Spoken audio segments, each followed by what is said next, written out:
आगामी कार्यक्रम प्रायोजित किया है जॉइस मायर मिनिस्ट्रीज के मित्रों और सहयोगियों ने।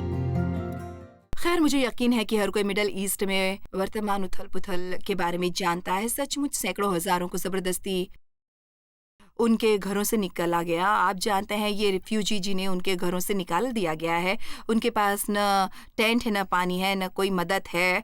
उनके साथ बहुत बुरा हुआ है। लगभग 8 साल से उस क्षेत्रों में हम काम कर रहे हैं और परमेश्वर की स्तुति हो कि वो वहाँ ऐसे समय में है जैसे कि ये हमारी टीम वहाँ पर गई है, हमारा बेटा डेविड वहाँ पर गया हुआ है और हमारी भागीदारी के द्वारा हम इस काबिल हैं कि 600 मसीही परिवारों को आपातकालीन भोजन प्रदान करें।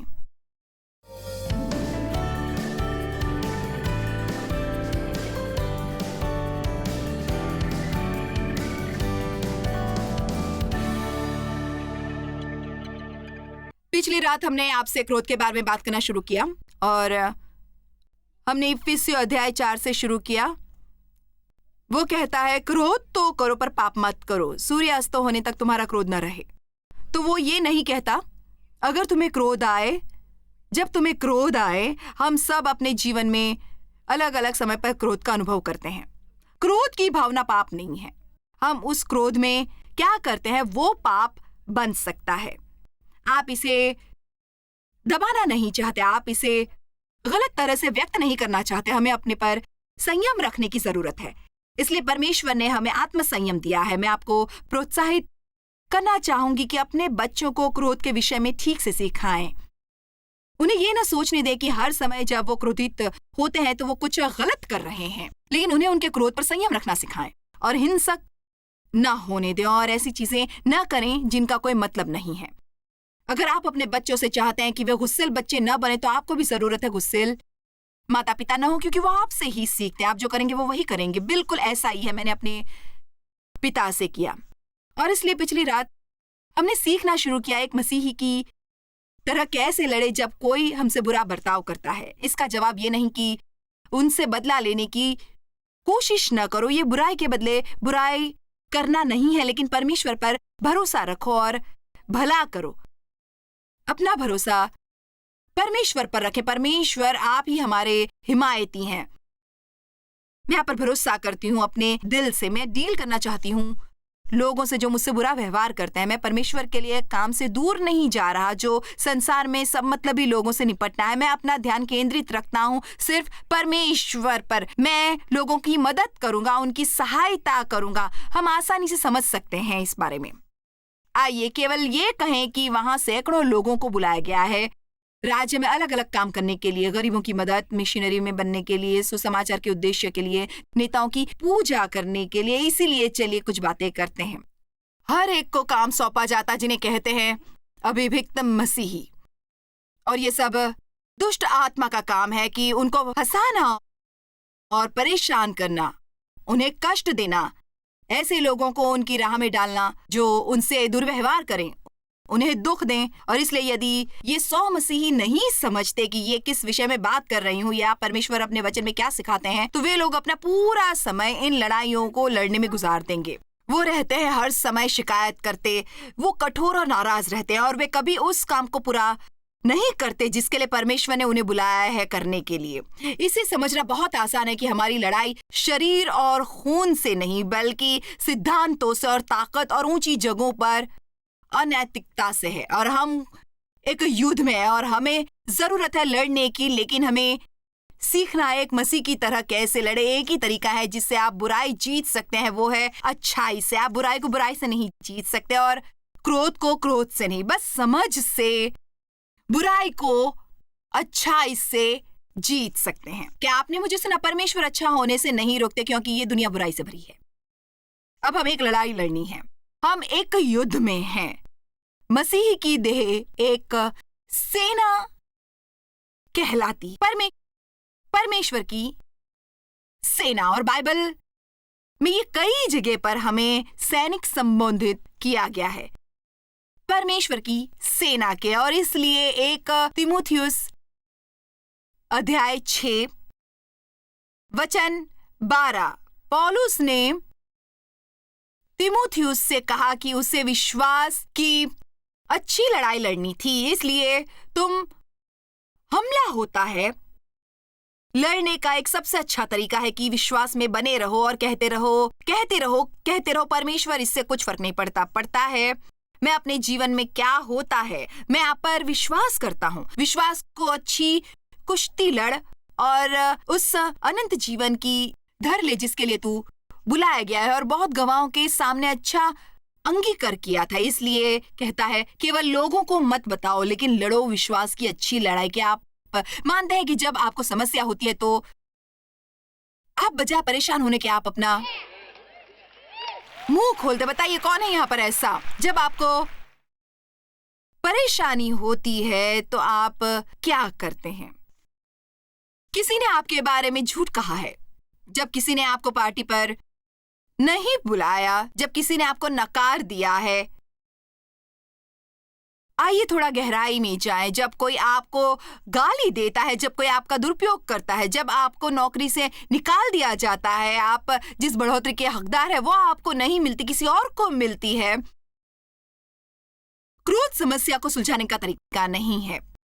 अब आप क्रोध महसूस करते हैं, पहली प्रतिक्रिया होती है आपको क्रोध आना, और मुझे भी। लेकिन ये मेरा कोई संकेत नहीं है कि बस आगे बढ़ो और क्रोध करो और तुम्हें दौरा आए केवल इसलिए कि मैं क्रोधित हूं, मुझे ये करने की जरूरत है। ओ शैतान फिर से मुझसे चुराने की कोशिश करेगा। परमेश्वर आपका धन्यवाद मुझे इस तरह बनाए रखने के लिए। शांति में मैं शांत रहूंगी। शांत रहूंगी। और आपको शांत होने में कठिनाई होती है, आपको वो आजमाने की जरूरत होती है। यहाँ हमने पहले किया जब हम परमेश्वर की आराधना कर रहे थे और जैकी पवित्र आत्मा के बारे में गाना गा रहे थे। अपने लिए कुछ अच्छा संगीत लें, और यदि आप दौरा पड़ने की कगार पर हैं तो इसे ऑन करें।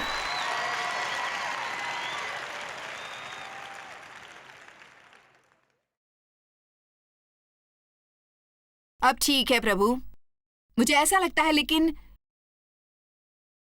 शुक्र है मुझे नहीं करना है क्योंकि मैं एक नया जीव हूं।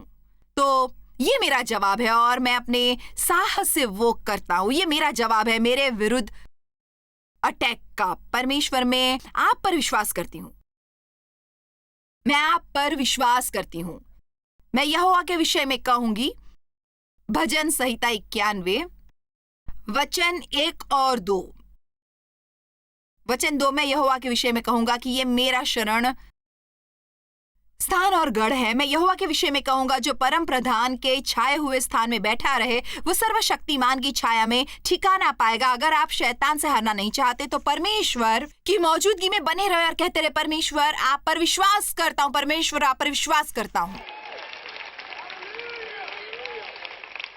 मुझे एक और हफ्ता रुककर आप में से कुछ को सिखाने की जरूरत है।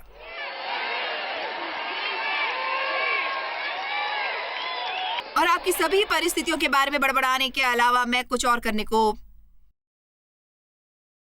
कहूंगी, और फिर उसके आगे की कार्रवाई में मैं कहते हुए करूंगी, अब परमेश्वर, मैंने सीख लिया है कि एक मसीही की तरह कैसे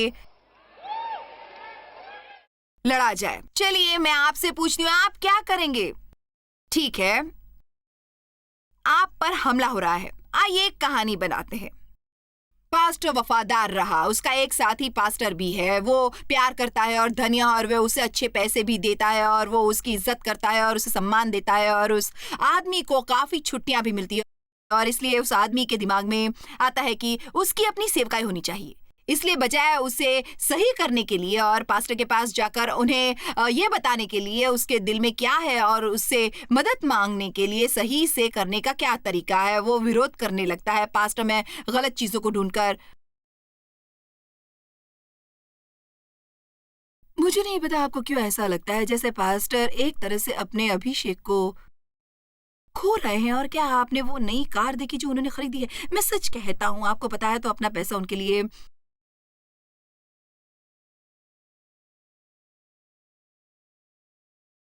बड़ी और महंगी कार चलाने के लिए नहीं देने वाला। और क्या आपने वो गहने देखे हैं जो उनकी पत्नी पहनती है? मतलब ये कभी तो वो वैसे ही काफी बेवकूफों को जमा कर लेता है, मुझे माफ करना, लेकिन वो यही है।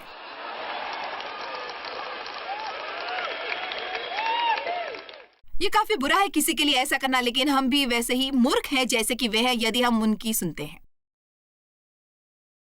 जब कोई आपके पास आता है किसी दूसरे के दोष निकालते हुए, खासकर किसी ऐसे के जिसे आप प्यार करते हैं, उसकी सराहना करते हैं, आपकी मदद करता है, वो कठिन परिश्रम करता है, आपको उन्हें वापस जवाब देने की जरूरत है। खैर, आप जानते हैं मैं उस बारे में कुछ नहीं जानता, पर मैं इतना जानता हूं कि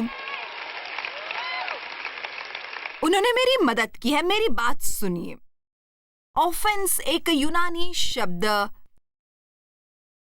स्कैंडलन से आया है, जिसका मतलब है चारा जो जाल में फंसाया जाता है, जो जानवर को ललचाकर जाल में फंसाकर नष्ट कर देता है। तो जब शैतान उत्तेजित करके झगड़ा करवाता है और कोशिश करता है कि हमें क्रोध आए, वो हमें चारा डालता है, बहुत बड़ा चारा डालता है। जॉन बेवर ने एक बहुत अच्छी पुस्तक लिखी, द बेल्ट ऑफ सैटन, और सचमुच अपराध और कलह शैतान का चारा है, हमें ललचाने के लिए, हमसे झगड़ा करवाने के लिए, हमें अपने जीवन का बुलावा गंवाना पड़ता है।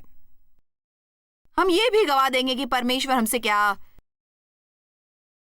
चाहते हैं कि हम करें और उनके पास हमारे लिए क्या है। जितना वो गलतियां ढूंढते हैं और फिर वे निर्णय लेते हैं कि वो छोड़ देंगे और जाकर अपना चर्च शुरू करते हैं। और मैं आपको बता सकती हूँ, यहाँ कुछ ऐसे चर्च हैं जहां ऐसा नहीं हुआ है। इसे कहते हैं चर्च का विभाजन। और अब ऐसा कहते हैं कि कलीसियाओं में तकरीबन 400 लोग हैं और वो उनमें से 100 को लेते हैं और पास्टर को एक निर्णय लेना है। क्या वो क्रोधित होंगे? क्या वो अपनी शांति खो देंगे? क्या वो फिक्र करना छोड़ देंगे? और इस डर से कि वो अपने लोगों को खो रहा है और अब वो नीचे नरक में गिर जाएगा, पहली चीज जो उसे कहनी चाहिए वो है, खैर परमेश्वर, हम जानते हैं कि इसे सही करने का आपका काम है और मैं समझता हूं कि मुझे डरना नहीं चाहिए, मुझे आप में विश्वास रखना है, कोई मुझे आपसे दूर नहीं कर सकता। क्या मैं आपको ये कह सकती हूँ, कुछ भी जो परमेश्वर का नहीं है वो सफल नहीं होगा। हमें इसके लिए ज्यादा फिक्र करनी चाहिए और अगर वो सच में बुद्धिमान है तो वो ऐसा कभी नहीं करेगा। खैर,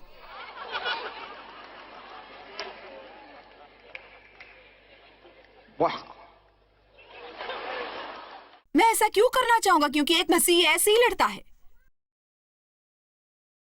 इसी तरीके से आप अपनी लड़ाइयां जीते हैं, इसी तरीके से आप अपने युद्ध जीतते हैं। अब मैं जानती हूं कि ये पूरी तरह से एक तरह से ऐसा लगता है कि पागल जैसी बात, लेकिन हम क्या सोचते हैं, क्या मतलब है जब बाइबल कहती है अपने शत्रुओं को आशीष दें? क्या ये बस एक छोटी नाव है आध्यात्मिक गहराई में? ओ हाँ, हम उनके विषय में बस गाते हैं और उन्हें मानते हैं और हम सोचते हैं कि ये अच्छे छोटे वचन है और हम सोचते हैं कि किसी दूसरे को ये करना चाहिए, लेकिन जब इसे हमारे जीवन पर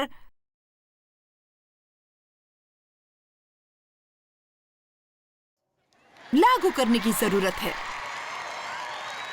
खैर, मैं क्यों अपने शत्रुओं को आशीष देना चाहूंगा? किसी ने ये नहीं कहा कि आपको ये करना है। यीशु सलीब पर चढ़ना नहीं चाहते थे, उन्होंने इसे साफ तौर से कहा, हे मेरे पिता, यदि हो सके तो ये कटोरा मुझसे टल जाए, तो भी जैसा मैं चाहता हूं वैसा नहीं, परंतु जैसा तू चाहता है वैसा हो। तुझे ऐसा नहीं लगना चाहिए ये करने के लिए सब कुछ करना चाहिए। क्या हो अगर आज सुबह कोई यहाँ आता है और कहता है, ओ दोस्त, तो मुझे अफसोस है, जॉयस को आज यहाँ आने जैसा नहीं लग रहा है। आपको ऐसा नहीं लगना चाहिए कि दोस्ताना होने के लिए, के साथ दोस्ती होने के लिए आपको ऐसा नहीं लगता कि उनके मुस्कुराने के लिए आपको मुस्कुराना चाहिए और उस पास्टर को ऐसा नहीं लगना चाहिए। क्या कोई समझ रहा है मैं यहाँ क्या कह रही हूँ उस शक्ति के विषय में जो इस आशीष होने के नाते है? क्योंकि क्या हो जब वो ये करे, जब वो परमेश्वर पर भरोसा करता है और वो अच्छाई करता है, वो स्वयं को परमेश्वर से एक चमत्कार के लिए स्पष्ट रूप से एक स्थिति में डालता है और यही हमें चाहिए। 2 तीमुथियुस अध्याय 4 वचन 5 से 7। जैसे तेरे लिए, ये पौलुस के निर्देश है, लेकिन आइए हमें इसे ऐसे न पढ़े, ये केवल तीमुथियुस के हैं। हम इसे ऐसे ले जैसे ये हमारे लिए, जैसे आपको चाहिए कि शांत रहो, धैर्य रखो और स्थिर रहो। शांत और धैर्य और स्थिर। मान ले और दुखी हूं। ओ बिना डरे दृढ़ता से। वो आपका मतलब है कि मैं मुंह भी न बनाऊं? हर कठिनाई एक मसीही प्रचारक का काम करती है। अपनी सेवकाई के सब कर्तव्य पूरी तरह से निभाएं और वो अपने जिम्मेदारियां और कर्तव्यों को पूरा करने से नहीं डरते। चलो ऐसा कहते हैं कि आपको महीने में एक रविवार को चर्च की नर्सरी में काम करने के लिए दिया गया है और आपका रविवार आ गया और आपका शनिवार अच्छा नहीं रहा। ये आपकी क्षमता का टेस्ट है। आप क्या करेंगे? आप वहां जाएंगे ही नहीं और ना ही किसी को बताएंगे। ऐसा ही बहुत से मसीह करते हैं। वो साइन अप तो करते हैं लेकिन आते नहीं। ओ मुझे कोई मिस नहीं करेगा, मैं सिर्फ अकेला थोड़ी हूं। या शायद किसी को ये जानकारी दे देते हैं कि आप नहीं आ रहे हैं लेकिन पूरा कारण नहीं बताते क्योंकि आपका मूड अच्छा नहीं है। आप नहीं चाहते हैं आपका दिन खराब, या चलो मानो कुछ गलत हो गया। केवल ये समय जब हम आत्मिक रूप से बढ़ते हैं, जब हम वो करते हैं जो सही है। मेरा मतलब है यदि मुझे लगता है ये करूं तो ये कोई परीक्षा नहीं है, लेकिन दोस्त यदि हर चीज जो मुझ में है आपको बताना चाहूंगी और इसके बजाय मैं प्रार्थना करना पसंद करती हूँ। अगर हर चीज जो मुझ में है मैं चाहती हूँ अपना वचन बनाए रखूं, लेकिन क्योंकि मैं एक श्रेष्ठ और सत्यनिष्ठ व्यक्ति बनना चाहती हूँ, मैं आगे बढ़कर परमेश्वर से प्रार्थना करूंगी। आओ भी आइए, ये कहना आसान है। अगर मैं कहती हूँ आप में से कितने परमेश्वर में बढ़ना चाहते हैं, तो यहां एक भी नहीं होगा, या शायद हर कोई अपना हाथ उठाएगा। खैर, आप बढ़ नहीं सकते बिना उसके जो आपको बढ़ाता है। मैं ज्यादा मसल्स नहीं बना सकती जब तक कि मैं काफी वजन न उठाऊं। आमीन। हमें मुश्किल काम करने से डरना बंद करना होगा। हम लड़ाई से पीछे हटना बंद करेंगे। हम वचन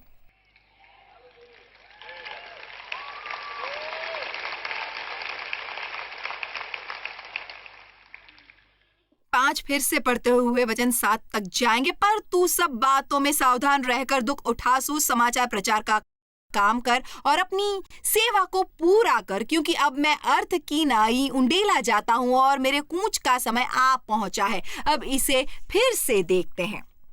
मैं अच्छी कुश्ती लड़ चुका हूं, मैंने अपनी दौड़ पूरी कर ली है, मैंने विश्वास की रखवाली की है। विश्वास की रखवाली की है। सुना आपने?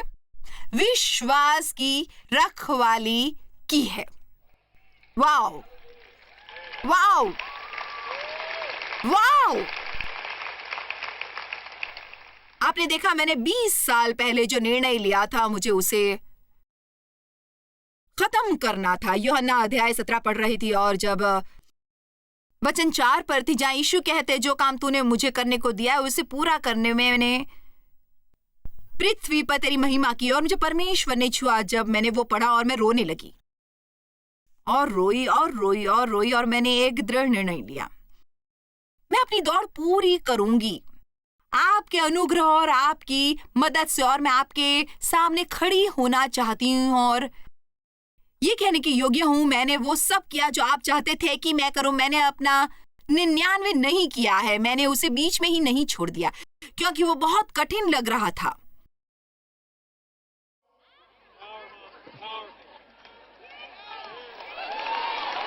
मैंने नहीं छोड़ा क्योंकि मेरी सराहना नहीं हो रही थी, मैंने नहीं छोड़ा क्योंकि मुझ पर हमला हुआ। मुझे अपनी दौड़ पूरी करनी थी और मैं आपको कुछ बताना चाहती हूं। मैं वही सोचती हूं, इससे बेहतर और कुछ लगता है। आज ही अपना मन बना ले कि आप खत्म करेंगे, कि आप ये सीखेंगे विश्वास की अच्छी लड़ाई कैसे लड़े। आप सीखेंगे कैसे लड़े। परमेश्वर लड़ाई लड़ते हैं, एक मसीही की तरह लड़े और आप हर तरह से जीत सकते हैं।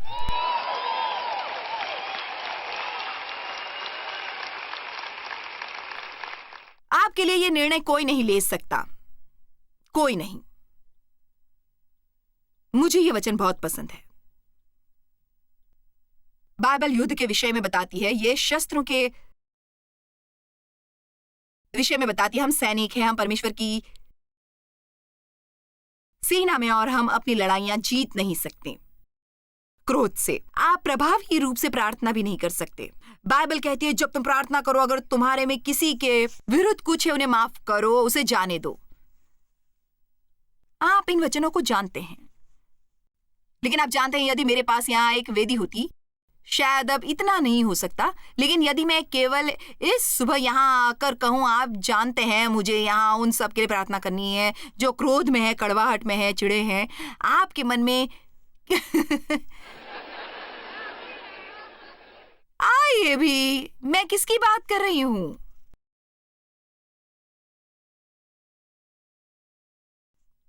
मैं जो महसूस करती हूं उसके लिए कुछ नहीं कर सकती, मैं जानती हूं, लेकिन आप अपने पर संयम रख सकते हैं और जो सही है उसे चुन सकते हैं। आप क्या महसूस करते हैं?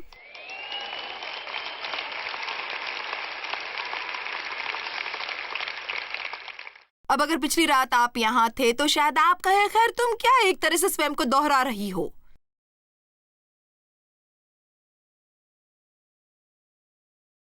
आप कहते हैं खैर आज मैं कुछ नया सुनने आया था, खैर हम घूम फिर कर उसी पर आ रहे हैं।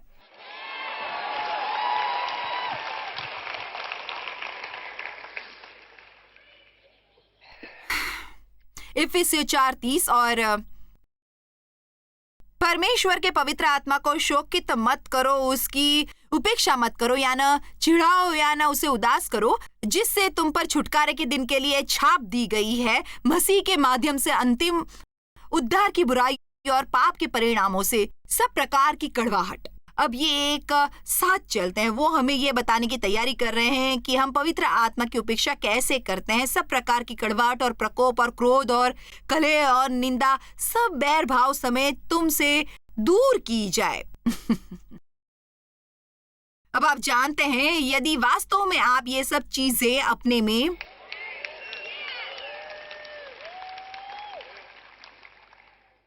पाना चाहते हैं तो आपको वो वचन चाहिए। उसका एक एक शब्द लिखें और हर एक को शब्दकोश में लिखें कि उनका मतलब क्या है, क्योंकि आप जानते हैं हम केवल उसी को सरका देते हैं और बदले में क्या करते हैं। यहां एक तरीका है मसीह की तरह लड़ने का और एक दूसरे पर कृपालु और करुणामय हो, और जैसे परमेश्वर ने मसीह ही में तुम्हारे अपराध क्षमा किए, वैसे ही तुम भी एक दूसरे के अपराध क्षमा करो। क्या सुना आपने? देखो, हम नहीं चाहते कि केवल गलत चीजें करना बंद कर दें, हम चाहते हैं कि सही चीजें करना शुरू करें। और ऐसा है कि अगर ये सही चीजें करना शुरू कर दूं तो जब शैतान वापस आता है तो उसके लिए कोई जगह न होगी, क्योंकि मैं कोई खोखला ढांचा नहीं जो उसका इंतजार कर रही हूं।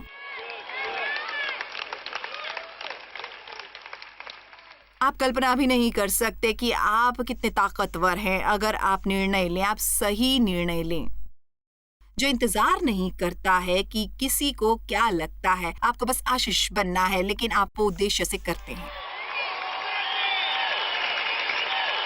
मुझे आश्चर्य है कि इस कमरे में कितने ऐसे लोग बैठे हैं जिन्होंने सुबह वे प्लान बनाया कि आज किसी के लिए कुछ अच्छा करें। आपको असल में इस पर सोचना चाहिए। मेरे पास मेरा प्लान है, मैंने पहले से ही अपना लक्ष्य चुन लिया है। जब मैं यहां से बाहर जाऊंगी तो मेरी टीम में से किसी को आशीर्वाद दूंगी। आप जानते हैं क्यों? मैं सोचती हूं आज मैंने यहां कुछ नुकसान किया है। आप जानते हैं मैं थकी हुई हूं और मैं सोच सकती हूं, खैर मुझे सच में उम्मीद है कि सच में मुझे कोई आशीष दे, लेकिन मैं सोचती हूं कि मैं भी आगे बढ़ूंगी और दूसरों को आशीष दूंगी। जब हमें कोई समस्या होती है हम परमेश्वर से कहते हैं मैं आप पर विश्वास करती हूं। यही हम वास्तव में एक मसीह की तरह लड़ना शुरू करते हैं, क्योंकि परमेश्वर पर विश्वास करना पहला कदम है शांति लाने का। और आप जानते हैं शांति बहुत ही ताकतवर चीज होती है। मिलते हैं, आप परमेश्वर के वचन पर पैसा खर्च करते हैं। ये एक अच्छी चीज है अपने पैसों का सही इस्तेमाल करने के लिए। ये दूसरों को देने के लिए अच्छे उपहार तो हैं। कभी पीछे ना हटे पैसों को परमेश्वर के वचन में डालने से, क्योंकि ये कभी पुराना नहीं पड़ता और ये हमेशा ताकतवर है। इस शुक्रवार बेथ मोर जॉयस के साथ मसीह की देह में एकता पर चर्चा करेंगी। ये मैं जानती थी कि बहनों में आपस में एकता होती है। परमेश्वर ने आशीर्वाद दिया है और जिस पर परमेश्वर का आशीर्वाद होता है कोई उसे शाप नहीं दे सकता। किसी के शाप में इतनी शक्ति नहीं होती है।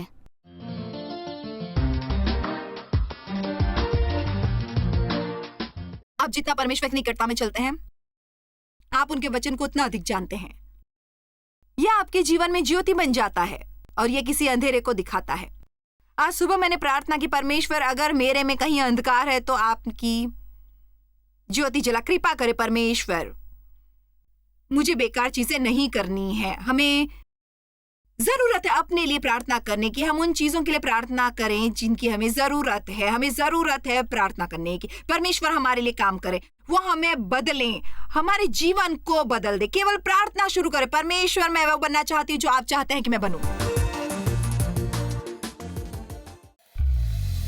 जॉयस मायर मिनिस्ट्रीज में आप हमारे लिए बहुत ही कीमती हैं, जितना कि आप जानते हैं। हम आपकी सराहना करते हैं और इस सेविकाई को दुनिया भर में संभव बनाने के लिए हम अपने दोस्तों और सहभागियों को धन्यवाद देते हैं। हम साथ मिलकर भूखों को खाना खिलाते हैं, गरीबों को कपड़े देते हैं और कई देशों में सुसमाचार बांटते हैं। अपना प्रार्थना निवेदन भेजने के लिए कृपया आज ही संपर्क कीजिए jmmindia.org पर। हमारे स्रोतों के बारे में और भी जानिए। जॉयस की सभाओं की सूची देखिए हमारे साथ सहभागी बनने के लिए, क्योंकि हम दुनिया भर में मसीह के प्रेम को बांटते हैं।